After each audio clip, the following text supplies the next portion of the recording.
Welcome to the Startup of the Year podcast, where each episode we showcase exciting new companies from around the world. This podcast is produced by Established, creators of the Startup of the Year program. Established is focused on helping organizations with their innovation, startup, and communication strategies.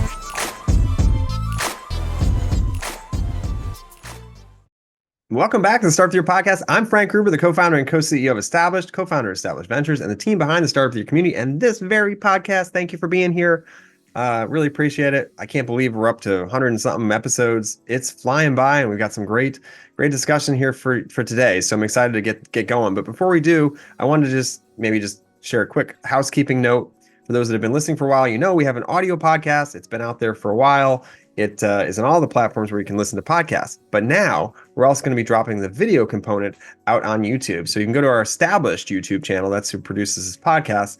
And you can basically subscribe to the Established channel, as well as find our podcasts out in a playlist out there. So you start the Year podcast as a playlist out on that channel, and you get all the videos, going forward as we drop them with each episode. So today will be the first, I believe. Maybe we put some out there already. I don't know. Anyway, just want to make sure you knew about it, because if you like to listen to it, you might also be able to, or want to watch it, and now you can. So go check that out.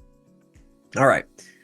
Today's featured discussion is actually a panel discussion. It happened at our South by Southwest 2024 house, the Established House in Austin, Texas.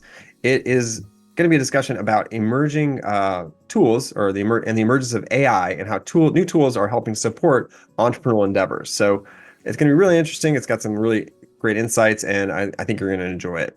So I'm going to quickly introduce the folks that are on the panel. It's going to be discussing this in a moment. So we have Sherrod Davis. He's actually going to lead the discussion. He's the co-founder and CEO of Ecomap Technology. We also have Nicola Corzine. She's the founding CEO and executive director of the Nasdaq Entrepreneurial Center. Ryan Groves is the CEO and founder of Slyngshot, a platform that helps new and aspiring entrepreneurs to get their ideas launched, as well as Brittany Sickler. She's the director of ecosystem development for the Office of Investment and Innovation at the U.S. Small Business Administration, the U.S. SBA. So very exciting, great group, and lots of different varying perspectives. So I can't wait to jump right in. The panel itself was actually titled, we had a title for it. It was the Beyond the Buzzwords, How AI Can Be Leveraged to Support Entrepreneurial Ecosystems. And I think you're going to find it really fascinating. I did. So let's jump right in. Right now, ready? Let's go. I'm Sherrod Davis. I'm one of the co-founders and the CEO at Ecomap Technologies. We're a company based in Baltimore, Maryland, that delivers ecosystem intelligence to institutions, helping them to make information more accessible within their ecosystems. I'm joined by an esteemed panel. Maybe we can just start with some quick introductions, and I want to know a little bit more about how you guys got into ecosystem building as a part of your introduction. Love being first. Hi, everyone. Good morning. It's amazing to be here. And as always, for me, it's amazing to be with the ecosystem building crowd. So kudos to all of you for showing up, for your time, for your passion, for the wonderful many entrepreneurs, potential entrepreneurs, and dreamers that are out there. I am with the Small Business Administration, but my kind of roots or origin around ecosystem building kind of starts from quite a long time ago. I was always fascinated by all kinds of small businesses. And my first job out of college was in microfinance. So working on not even just $500 business loans, but even on credit builder loans for people who couldn't even access any kind of credit. So I think for me, I started to see all the systems around a company, that it's not just your idea and like what you actually produce, but what are all the things, the resources and the people that go into it. Hi, everyone. I'm Nicola. I'm the founding CEO of the Nasdaq Entrepreneurial Center. If you don't know us, that's okay. We're an independent nonprofit. We are committed to advancing access and equity in the field of entrepreneurship, and we've been doing that for 8 years. Our community's 95,000 plus founders, and 51% are women, 64% are entrepreneurs of color, across every industry, every stage. And why this? Well, because it takes a village in entrepreneurship. We can't do it alone. If we're going to support the rise of all businesses, then we need a village around us to do that. So for us, it always starts with the ecosystem, and it begins and expands with the ecosystem. So really excited to be here talking about that and talking about how AI can help advance that, dare we say it. Great. Hey, everybody. I'm Ryan. So I'm the co-founder of Slyngshot. I'm also head of entrepreneurship for the Singleton Foundation. I got my start and fell into this. I accidentally started a company when I was 18, raising funds for clean water projects. I just had a club, yeah, wishing well, whoo. And then kids from other schools started sending me checks. And I didn't know what to do. And I was like, okay, this is a great problem. So we end up with this movement of students across the country who are doing art shows, poetry slams, world's largest water balloon fight, you name it, to raise funds for clean water projects. And then abroad, we found out rather than just put a big metal straw on the ground, we needed to also invest in our friends over there. So we were funding locally owned water solutions. But that's how I fell into man, what I really love is this creative capacity we all have to hey, let's reshape the world. Let's make something out of this. Let's do that together. Not only is that the best way to do business, that's just a whole lot of fun. So that's what I really fall in love with, is saying, how do we come alongside people, yes, not just for the individual success, but for how we're all shaping the world together. Very cool. You guys are awesome. How are you seeing AI show up in your work today when it comes to ecosystem building specifically? Well, as we sit here in this amazing location, what comes to mind is it's a bit like the Wild West right now, but in really, I think, exciting and unique and interesting ways. So I'm going to cover it a little bit from two aspects. One is on the entrepreneurial layer. Obviously, we work directly on TA support for entrepreneurs each and every day. I'm a 3-time founder myself, so I've sort of seen it from that side of the house. But I also want to talk about what we're really excited by, which I think is the oncoming opportunity of really accelerated engagement through AI at an ecosystem layer. So on the founder front, obviously, the role of a founder each and every day is to do more with less and to try to maximize as much as you possibly can out of those precious, precious hours you have in a day.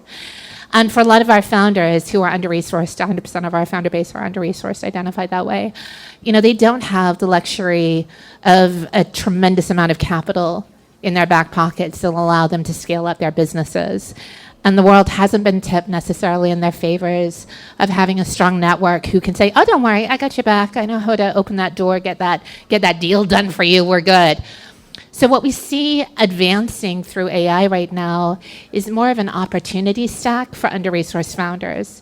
We see founders who are able to lean in and have access to marketing prowess and support for their business growth that gives them a chance to level the playing field a little bit against companies who have got marketing teams. And I'm picking on marketing just because I think it's the one that we can all resonate quickly with thanks to ChatGPT and OpenAI. But it doesn't just stop there, right? It allows us to have people in our corner that can accelerate a common language of knowledge for entrepreneurship. And as we talked about kind of coming into this, there's a lot of challenge for entrepreneurs not knowing what they don't know, and then trying to figure out, how do I actually lean in and get that knowledge that I need to build the business that I'm trying to build? Now, on the ecosystem layer, imagine what's possible if all of a sudden we can tap into a much wider network of stakeholders and support, which is what we get really excited with what Ecomap is doing. And then most importantly, that we don't have that latency where we can continue to scale up that network effect in the oncoming decades. So for us, it's not just about this moment and this need right now, but it's also about realizing that as transitions occur, different stakeholders move forward, leave their roles, we don't lose that knowledge. We finally have a way to build resiliency in the knowledge network for ecosystems in the ways that we need to for entrepreneurs. Just really quick, who here has a business they've started? Great, a couple. Who here has an idea for a business they've started? Who here has a friend somewhere out there, a family member, loved one, etc., who also has an idea for a business they started but hasn't begun? Everybody. Can I quote SBA? Is that all right with you sitting here? I'm going to quote SBA, folks. All right, so SBA is going to look at about 60% of the U.S. population. People, when they're asked, say, hey, I've got an idea for a business. Oh, my gosh, that's one thing, this bakery, this salon, this dog walking company, whatever. I'd love to do this. And about 40-ish%, 41, I think, is a stat, say that they would leave their job in 6 months if they had a way to do it. But as we all know, less than 2% of people in their lifetimes like actually will. And so we have a lot of people who are very entrepreneurial, have these great ideas, but I think the complexity has exponentially increased. The access to capital, the regulation, there's become more and more barriers. The promise of AI is to say, what are all those 1,000 things that people now have to do in the first 90 days of business? If you're looking at where's the failure rate of new business or why did people not even start, is they self-select out. Like, think about it. We all have that idea, and we think like, oh yeah, I'd love to do that. Ooh, but I don't do graphic design, or I don't do Shark Tank, or I don't. And there's that cultural narrative and zeitgeist. And I think part of the promise of AI is like, we can generate the artifacts. We can get you the assessment. And now we can, thanks to Ecomaps, we can connect you to the right people and resources. But that's what we're after. So so my company, Slyngshot, real quick, I didn't say this. Slyngshot is an AI-powered business building app that we've been developing for about 2 years now. So basically, our job is to come and say, hey, we can help you get your idea, turn it into a plan, and then help you generate all those XYZ things. We're the 0 to 1 that would prime you to be able to use something like Ecomaps and go out there and then be connected and take the next steps and be successful. But yeah, so all of us have somebody we know who wishes they could do this, who wishes we could contribute, and our world would be better for it if they did. So now it's figuring out what mechanisms, what instruments are out there to allow people to create. And that's what we need to figure out. Yeah, and for you, Brittany, I want you to talk a little bit about the impact of those people that would but don't, right? Like either economically, societally, like how does that show up in your work? And why do you think it's important that we give those people the tools to get going? Sure. First, thank you, Ryan, for the stats. I appreciate leads it well in, and it's important, I think. Well, for those of us out here, I know there's a mix in the crowd of folks that are very data heavy or very, creative. And so as we kind of paint this picture of what's going on, what has happened, and then what can we do to lead to a better future. So I think on the SBA side, that leads me into kind of the heart of the agency in terms of caring about all kinds of innovative startups and small businesses. And so SBA has a vast array of programs and resources. Sometimes I'm caught in between the people who say, why aren't there more programs for XYZ? And then why is there so much information that's hard to wade through, right? So, it's a rock and a hard place situation. So a lot of the agency and kind of the cornerstone of our programs is on how do you help entrepreneurs navigate the process? So it's not just one potential kind of resource partner network. We have a variety. So you might have heard of small business development centers, or maybe you've had a great SCORE mentor, or Women's Business Center, or even our veterans. And so, I think that helps us reach not only geographically across the country, but then down into nuances of people's experience, the kind of company they're going to grow. And then even in my neck of the woods, when we're looking at more of the R&D, commercialization, more of that growth-oriented small business, then we also have our own kind of networks where we're trying to help entrepreneurs understand, it's not just trying to read through the whole binder of all the funding opportunities, the loans, the terms, and what's going to be most favorable. It's, how can we get something that matters to you at the right time, and at least talk through the options. And it might not always be on the government side, but if there aren't other people out there trying to help flesh that out, where can SBA come alongside?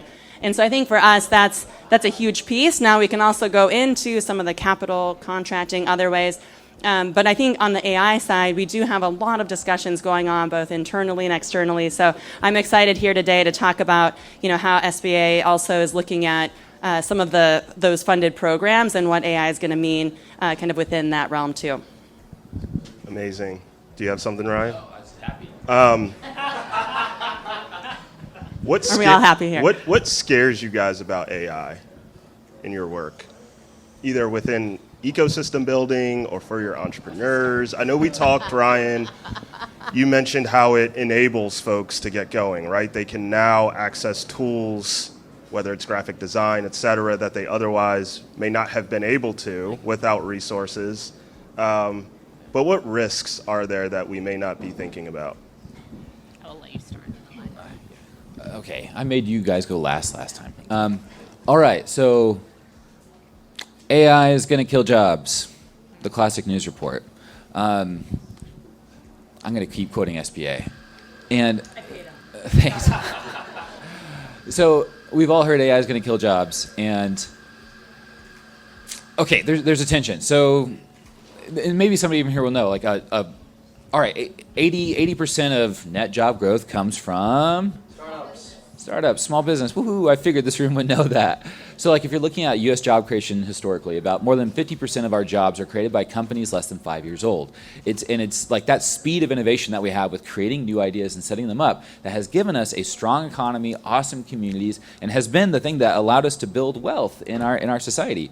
So when I'm scared of AI, I am less scared of the job extinction moment. I actually think this is an opportunity for perhaps the largest job creation and economic wealth creation moment that we've had in decades.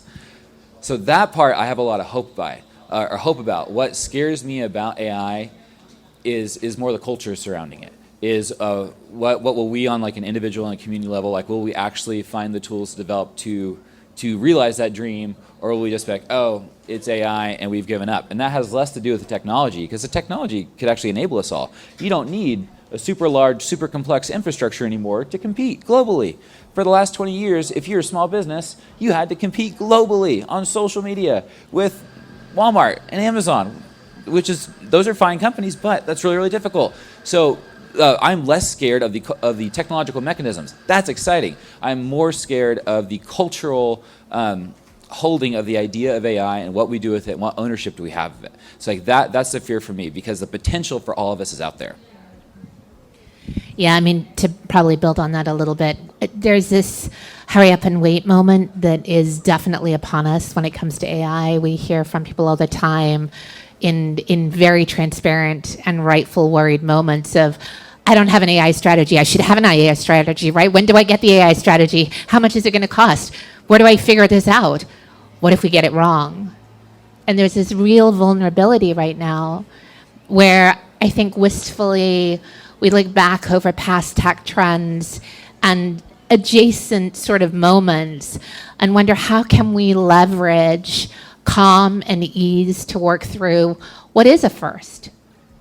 You know, and you're so right when you talk about this cultural moment that's ahead of us as we consider what AI is going to shape for the future of this country and the future of this world. And there's big, big ethical considerations around that.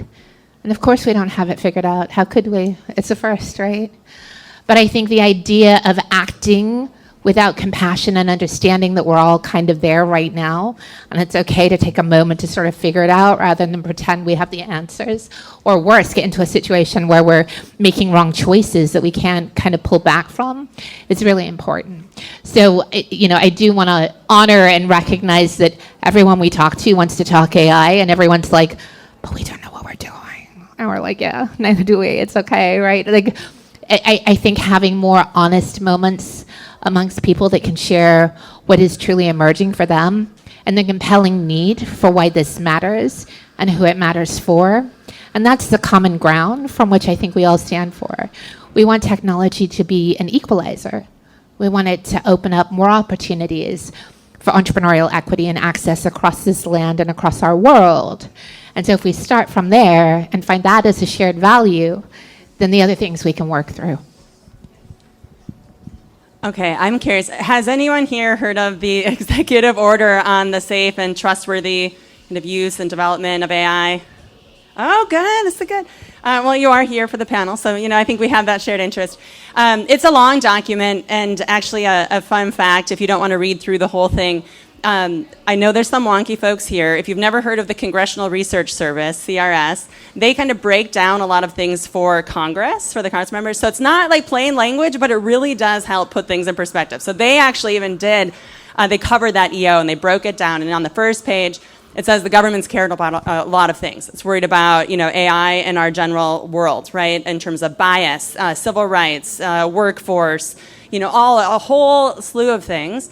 And it directs all of these agencies to either research or, try to figure out, like, how can we, either create better government standards, as many of you might be watching, but also a whole host of other things that you might not think about, like your privacy concerns and the way that the government interacts with different kinds of services and programs. So on the SBA side, I'll say SBA and then myself in particular, I think we are very concerned about, I'll break it down to two sides. One is on any kind of small business, right, that's trying to use AI just to grow as just like another part of living in the world at this moment right now. And I think my colleagues have alluded to this as well.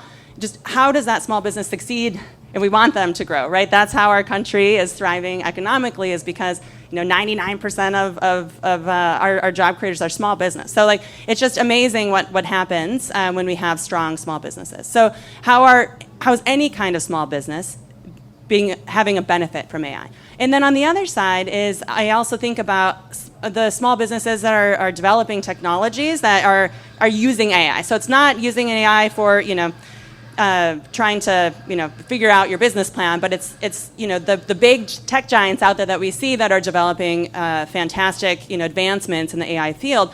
How do we have more innovators also involved in that? How do we make sure that we have kind of that broad range of creativity supported and funded and out there and combining into this better future for us? So I think there's a distinction there that's not often understood or talked about, and I think that keeps me up sometimes at night. Yeah. Nicola, I want to start with you here. How do you envision AI impacting your role in 5 years, right? You talked about a hurry up and wait moment. Let's fast forward 5 years. Like in your day-to-day, how do you envision you utilizing AI at the Nasdaq Center, et cetera? Like, what's the impact on you on a day-to-day? Well, first of all, for sure, we will be in Ecomap deeply and heavily each and every day. I started out the conversation by saying it takes a village. And today, how it works in like knowledge transfer when we're looking at challenges that are affecting different states and different cities differently in advancing equity and what's working and what's not working is we kind of have to do old school like outreach and like send an email and pick up the phone and say, hey, who is actually working on that? Because titles don't translate city to city. People don't translate. Turns change. And so we need to be able to access an AI system that allows us to tap much deeper into the knowledge network that is building out, incredible accelerated entrepreneurial ecosystems across the US and across the world. We're in 120 countries today. That's great. Yeah, thank you. But also, it's a near impossible feat to keep up with like all of the changes that are happening and all of the radical piloting that's occurring within these microcosms of entrepreneurial activity. And so we lose so much opportunity to build from a stack of expertise that lives in all of these communities. But what if it didn't have to be that way? What if we could put in a question that says, what is actually emerging right now that's advancing women business, micro-entrepreneurs across America from a commonality perspective? Who's leading in those initiatives? How do we get connected into them? Who are the support organizations behind them? And instead of that taking years to discover, which by the way then is outdated and useless and not very helpful, we could fast track and accelerate that. So really the women business owners across the nation and across the world really were gaining immediate support, immediate knowledge, and immediate networks. And I think that's what's possible. That's what's possible with AI that accelerates and excites us each day.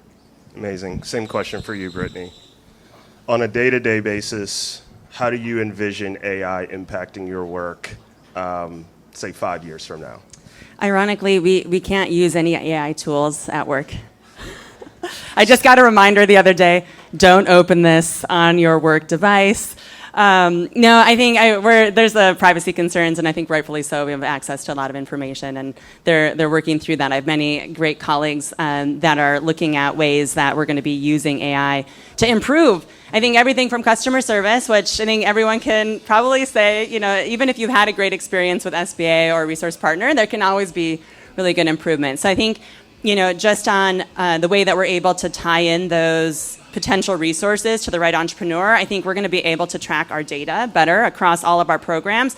We're already doing this, but I think I've even in the last 10 plus years that I've been with SBA seen a significant change in how we're looking at the demographics and the locations of all the entrepreneurs, tracking, through the loan programs, through our contracting, how much are the programs we're running leading to the places we want to see that change. And so, from the tiniest business up into folks in that small business innovation research space, I think for us, AI is going to really make a difference in that collective understanding of what is taking place and what can be different. Because especially in the last several years, we've made some incredible statutory and regulation changes on the back end of relating to the access or even relating to capital markets. And I think the push that we have as an agency to talk to Congress and to talk to the folks that are kind of establishing those parameters, for us, I think AI is really going to help us make the case and flesh out the need for the agency to modernize in a variety of ways. So I think we have a lot of internal benefit that we'll see that will hopefully relate then to a positive benefit for the companies that are out there. All right, great. 5 years' time. Wow. So 5 years' time, I think how it's going to impact our day-to-day is right now we have this kind of like dichotomy. Like, well, you're an entrepreneur or, oh, I have a job somewhere. I think in the future what's going to happen, and even an opportunity, if I will, is it's no longer like, oh, like this person's an entrepreneur, this person's not. I think that we are all going to have to be very entrepreneurial, like, and even in the workplace, because now with these tools, everyone can solve for X if X equals value. Like, so one of my companies that I had and I started up was a talent acquisition service. So we're finding really great talent for a lot of these great companies. If you talk to any employer, they're going to say, well, we want critical thinking and creativity and problem solving, all these things. They want to know, can this person create value? Like that's the game. So if we now have a mechanism and more mechanisms via AI where the individual is hyper-powered to be able to solve problems, create value, share those ideas. I have a dear friend named Will Cady who is day one. He's a global brand ambassador for Reddit. And he says, like, humanity right now lacks a language for shared ideas. And that's one of the things that excites, the conversation at Reddit, because like, man, what if we could all talk about stuff and solve for X together? Holy smoke. So I think we're moving from a world where it's entrepreneurs over here and normal people over here. I think we're now moving to a world where we're all entrepreneurs, which I guess implies we're all a little bit weird, but that's great because we are. And that means we're creative and we can figure something out. So like the world we're coming to, man, we have an opportunity and onus, and we might even have a market pressure that puts us onto a place where like, okay, we now all can create and we need to create in order to get to the type of economy and society that we want. Well said, guys. How are we doing on time, by the way? What's that? 15 minutes? Any questions from you guys, right? This is kind of a small, intimate group. Yeah, sure. Yeah. I'm with Village Capital. I'm working on a new... We love Village. What's up, Jason? And chatting about this problem. One of the things that I've seen working in multiple accelerator programs is it really takes a human touch to be reaching out and making these strong connections. Obviously, there's a huge opportunity within AI to expand these resources, make it really accessible for founders to learn about everything that's going on within the ecosystem. Where do you see the role of these humans, these program managers, these alumni coordinators? How do they continue to leverage AI to add that human connection, especially when it comes to outreach and adding more layers to the community? Yeah, sure. So if I can summarize the question, what role are humans going to play in outreach, in building relationships, in a compelling way so that we don't miss that, right? Like that's really important. That's his. Sorry, I was so excited. No, I just wanted to mention, there's two programs that I have the joy of working more closely with, and they were actually listed in that executive order. And so we are looking at ways of, basically, I'll say the programs are this innovation clusters, regional innovation clusters, and then our accelerator, growth accelerator fund.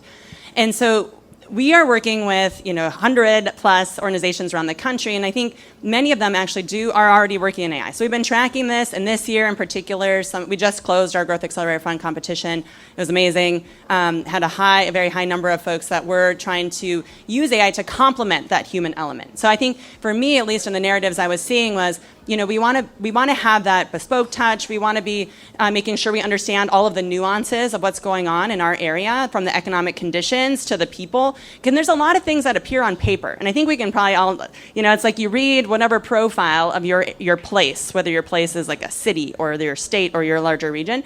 And I think all of us would say, sometimes it doesn't always mean that, right? That's not what we see or feel.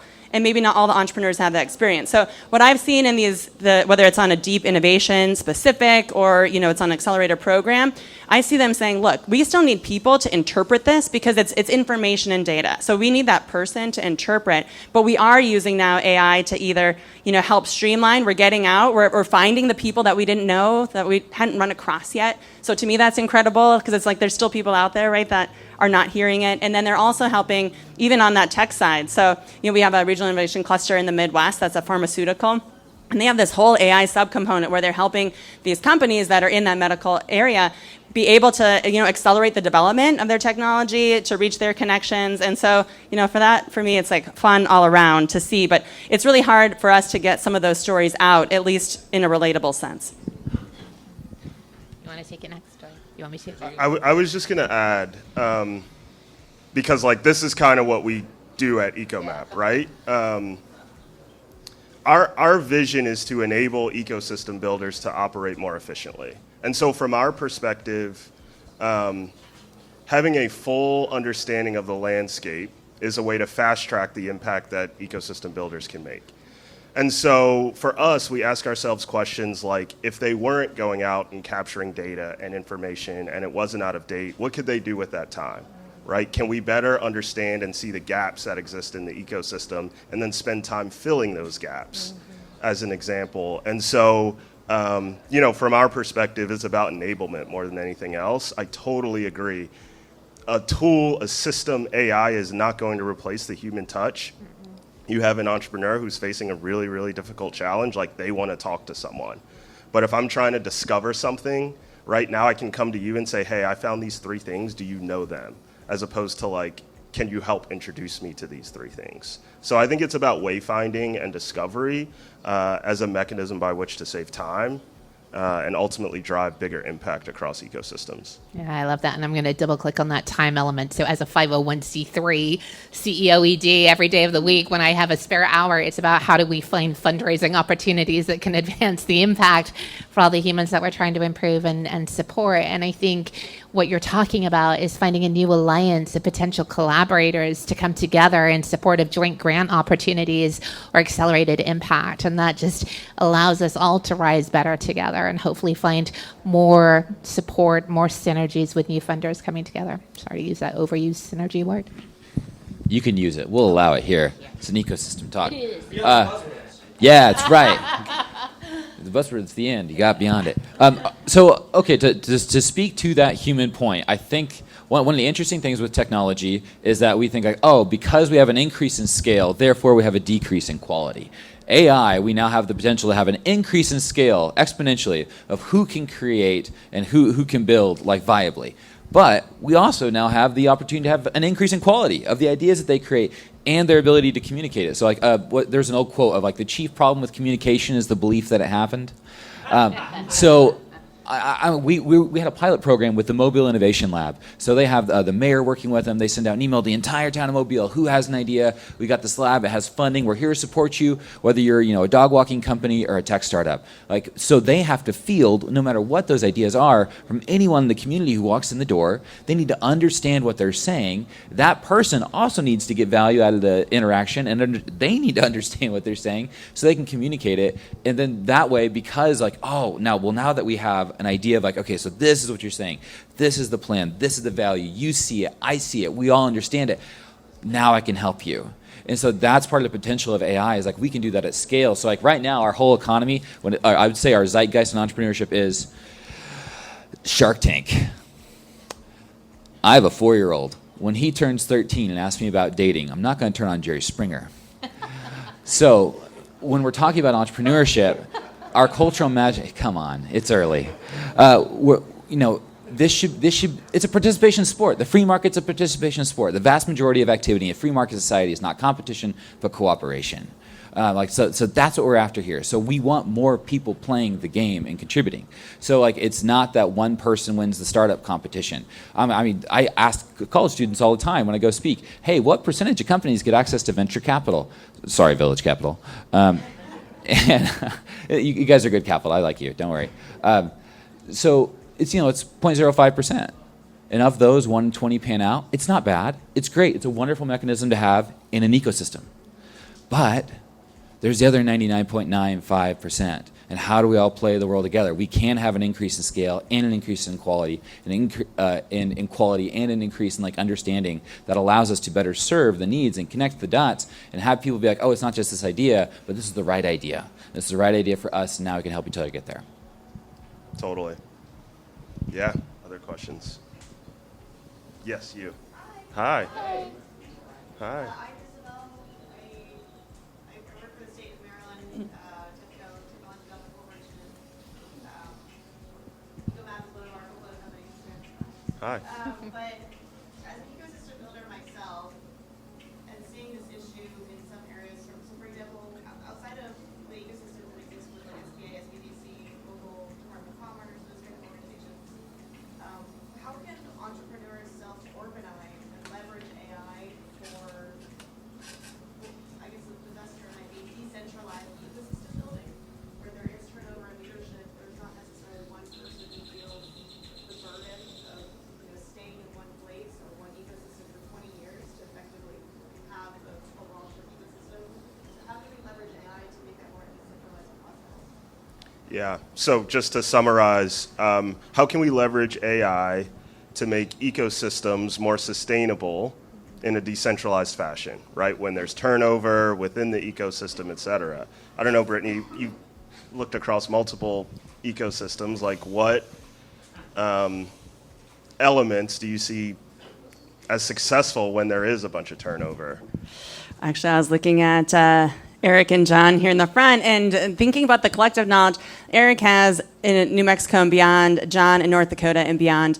And I was just thinking about how AI could kind of tap in a sense of how do you understand all of the things that have happened. So I've worked on a local level as well, and you start to see there's so many different human elements to what happens in an ecosystem. So you have the people that do that connecting on a small level, large level. You have the organizations, the programs that sometimes come and go, especially when you're looking on a state level. Then you add on the federal level, and then you might have some foundations that pop in. I mean, there's a lot of things that happen. And so when I think about some of the history piece, it's not the need to dwell completely, but how do you start to put together that picture of an ecosystem, and what were the successful elements, and what do you want to dig into, and then also what do you want to stay away from? What were the bad things, the toxic things, or the things that you don't want to repeat? And so I don't have an answer for you on the AI side, but I do see a need, and potentially we could use an AI tool of capturing that information on a local level to really have a stronger picture. It's not just a database you go to get those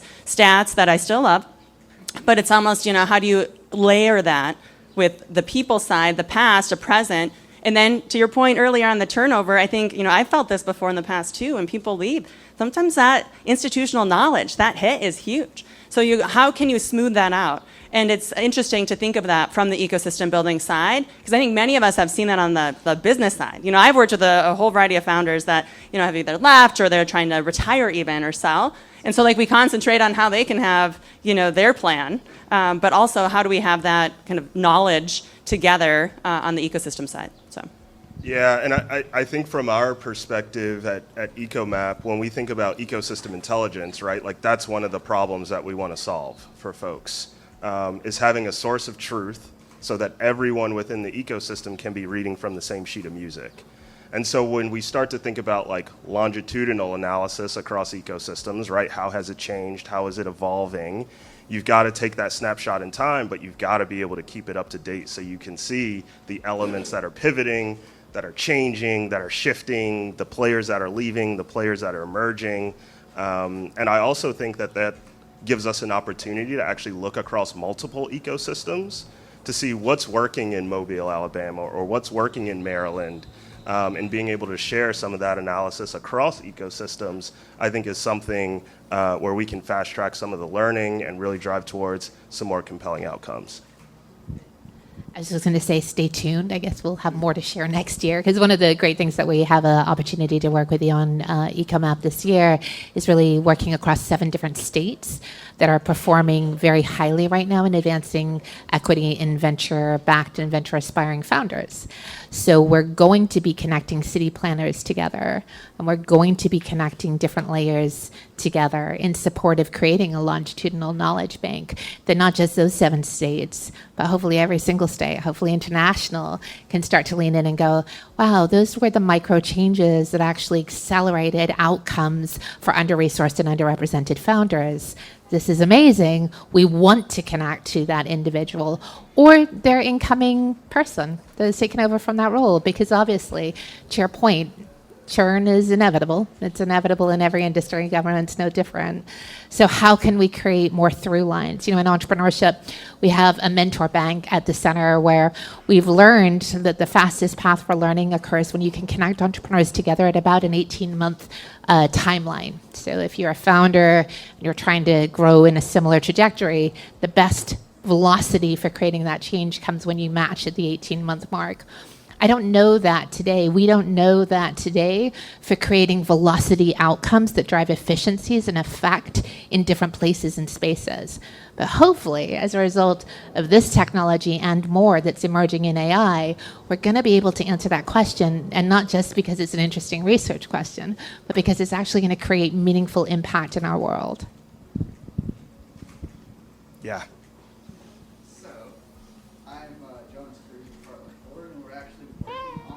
Exactly.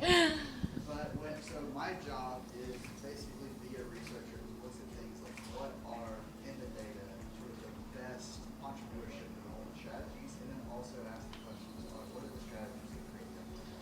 And my background is as a statistician, and when I look at this, I get really worried about the fact that with AI, maybe the biggest risk is that when we feed it data that inherently have bias and are very white male-centric, the outcomes, the answers it's going to give you are going to be white male-centric.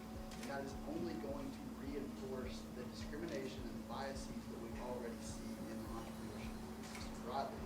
So I'm curious if that's something you all are worried about. And if it is, like, what's the answer? How do we overcome it? So how do we overcome bias from AI tools when the data typically that we're feeding it is based from a male, white-centric perspective? Is that fair? Ryan?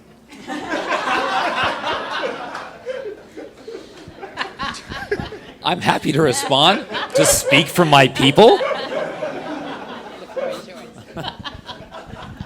Should I speak Irish? I guess.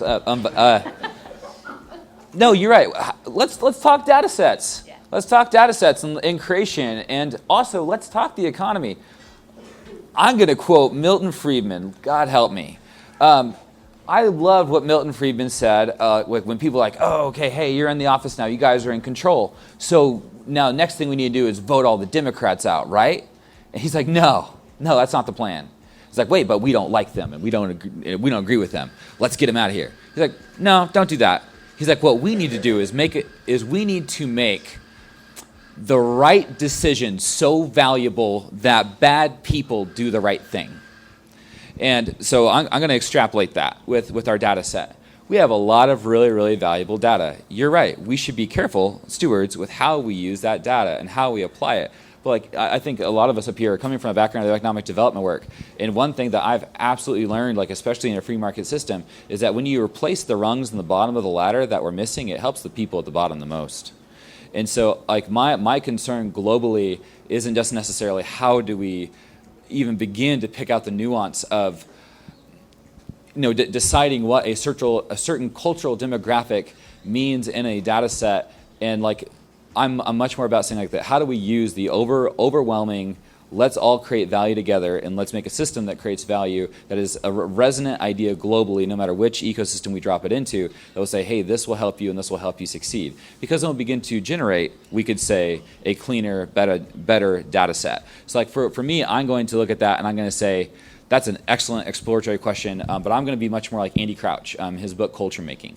Culture isn't this static idea or this thing that is, this is your culture, this is my culture. And I'm going to look at Andy Crouch. This wonderful thing is culture is the sum of what we're all making of the world together.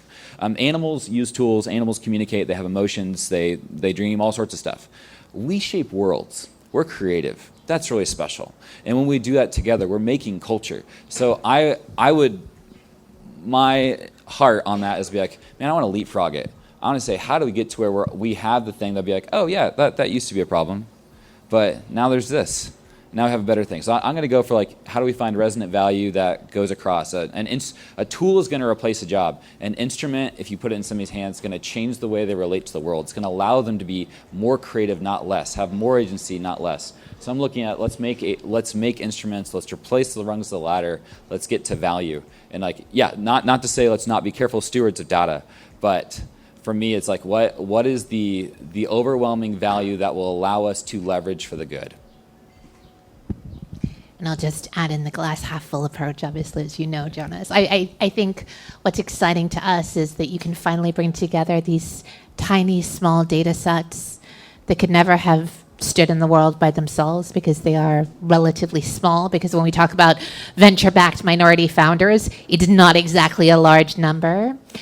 But if we can start understanding the common elements in these smaller data sets and aggregate the intelligence together, all of a sudden, siloed environments start to have meaningful weight in the world and become data that cannot be ignored anymore.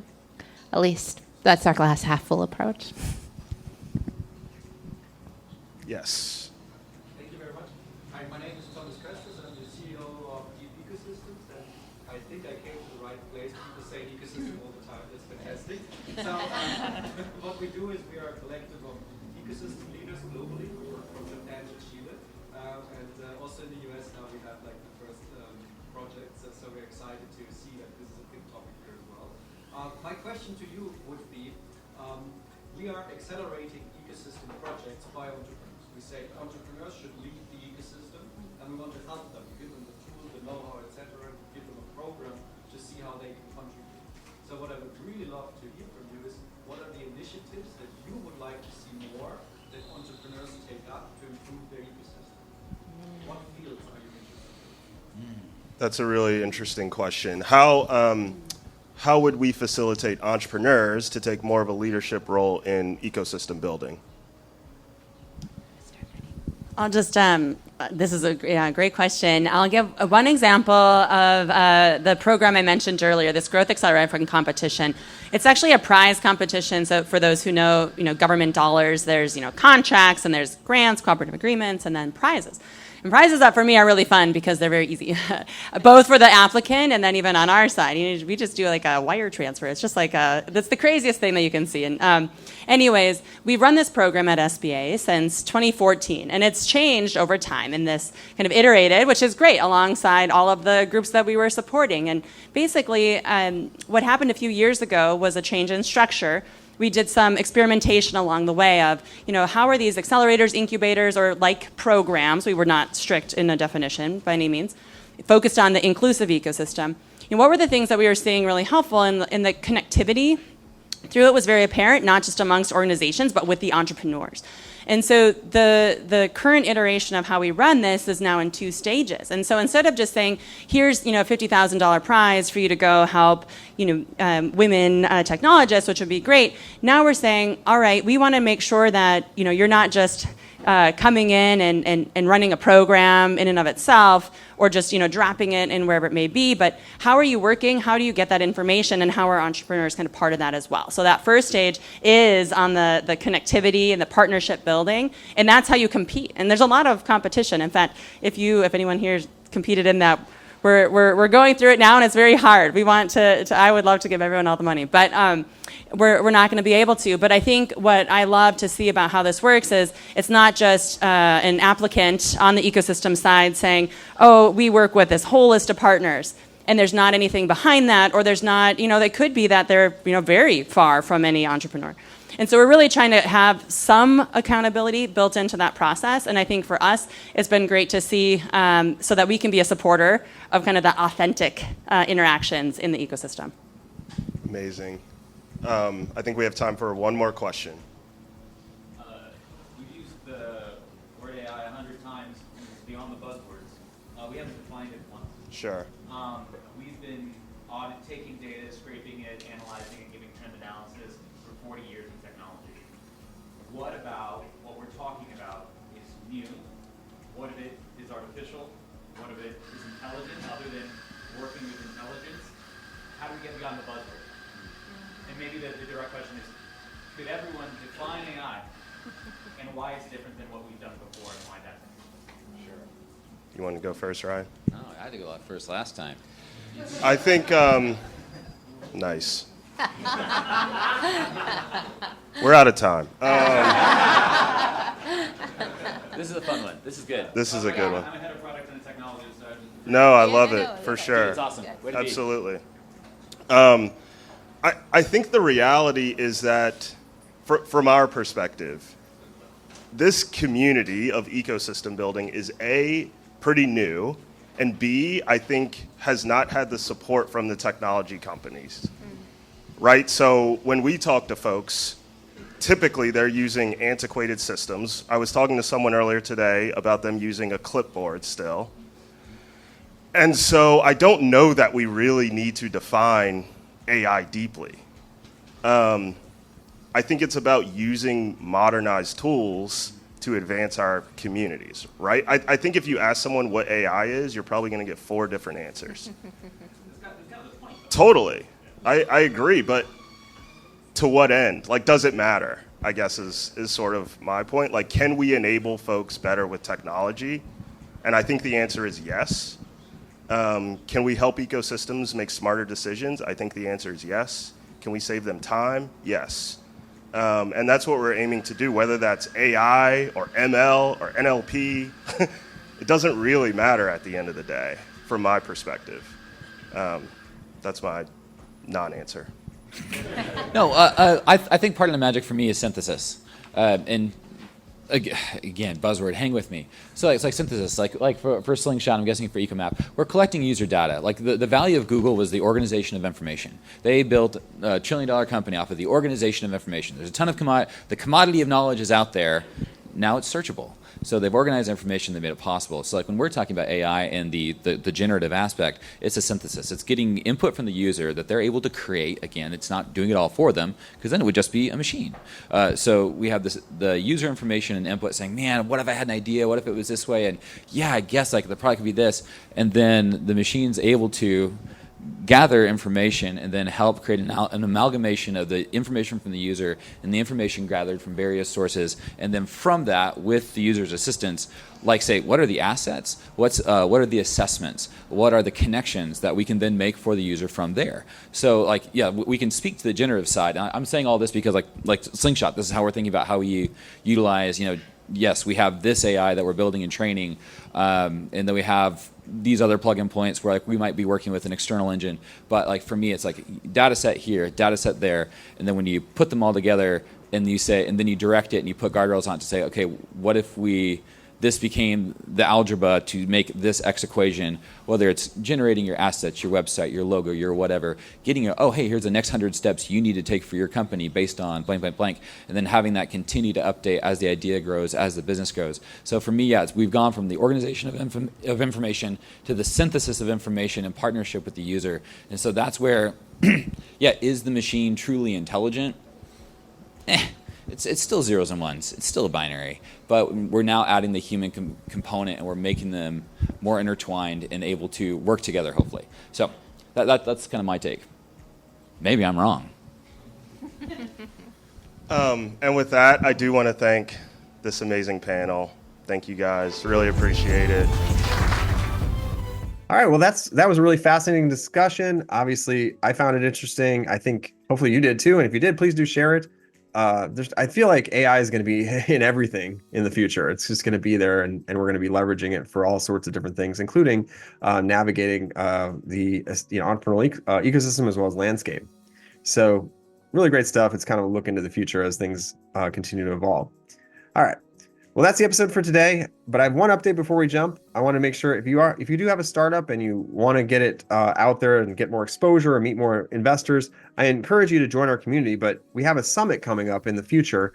It's going to be coming up in the fall. And if you're an early stage company and you've raised less than $5 million and you're still just kind of early and you have a prototype of some sort or traction, we encourage you to join our community. It's free, and in doing so, you might have an opportunity to be a part of our summit, which is coming up in the fall, but you need to apply by mid-June to be a part of that. So go to our page and join today. It's startupofyear.com, or you can go to summit.startupofyear.com to learn more about the summit that's coming up and apply there. All right. Well, that's the episode for today. Hopefully you found it informative and helpful. And if you did, we appreciate you listening. And obviously drop us a review or share it with somebody else that might find it helpful. And as always, if you have a startup idea and you want to get it going, today is the best day to start up, not tomorrow, not the next day. Get it going, get it started. And doing so, like I said earlier, join our community. Hopefully we can help. Until next time, I'm Frank Gruber. Don't forget to hug your loved ones out there. And as always, go make some more waves in the world. And good luck starting up. Have a great day.